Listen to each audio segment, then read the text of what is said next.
Hi అండి, అందరికీ నమస్తే. ఈరోజు నేను హనుమాన్ జయంతి రోజు వ్లాగ్ మీతో షేర్ చేసుకుంటాను.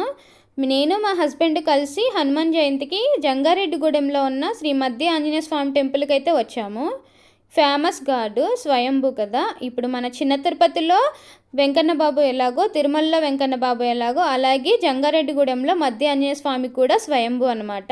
చాలా ఫేమస్. చాలామందికి తెలిసే ఉంటుంది, తెలియని వాళ్ళ కోసం చెప్తున్నాను.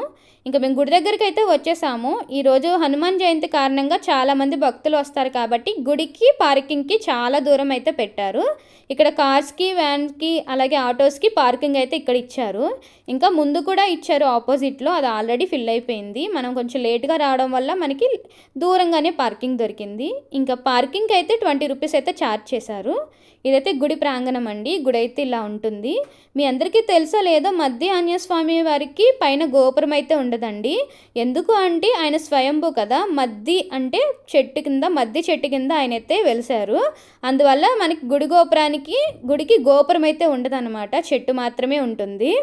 మీలో ఎంతమందికి ఈ విషయం తెలుసు అనేది కింద కామెంట్ చేయండి. అలాగే మీరు వెళ్ళారా లేదా అనేది కూడా కామెంట్ చేయండి. నేనైతే మొదటిసారిగా స్వామివారి ఆలయానికి అయితే వచ్చాను. ఈరోజు హనుమాన్ జయంతి కారణంగా చాలామంది భక్తులు వచ్చారు. ఈరోజు విశేషం ఏమిటి అంటే స్వామివారికి 1,00,000 తమలపాకులతో పూజలు చేస్తారు.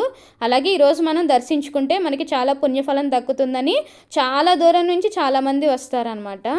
ఇంకా మేమైతే వచ్చేసరికి 11:30 అయిపోయింది. వచ్చేసరికి స్వామివారికి నైవేద్యం పెట్టడం వల్ల లైన్ అయితే కొంచెం సేపు ఆపారు. మేము 11:30 నుంచి వెయిట్ చేస్తే మాకు దర్శనం అయ్యేసరికి 2 గంటల సమయం అయితే పట్టింది. ఇంకా మేము 30 రూపాయల దర్శనం, ఫ్రీ దర్శనం 2 ఉన్నాయండి. 30 రూపాయల దర్శనానికి అయితే వెళ్ళాము. కానీ 30 రూపాయల కన్నా ఫ్రీ దర్శనమే తొందరగా అయిపోయినట్టు నాకు అనిపించింది. ఫైనల్గా దర్శనం అయితే చేసేసుకున్నామండి. పక్కన ఇంకా వెంకన్న బాబు గుడి కూడా ఉంటుంది. మాకు సమయం లేక బయట నుంచే దండం పెట్టుకుని అయితే వచ్చేసాము. ఇంకెప్పుడైనా ఫ్రీ టైం చూసుకొని 2 గుళ్ళు కవర్ చేద్దాము అని అనుకున్నాము.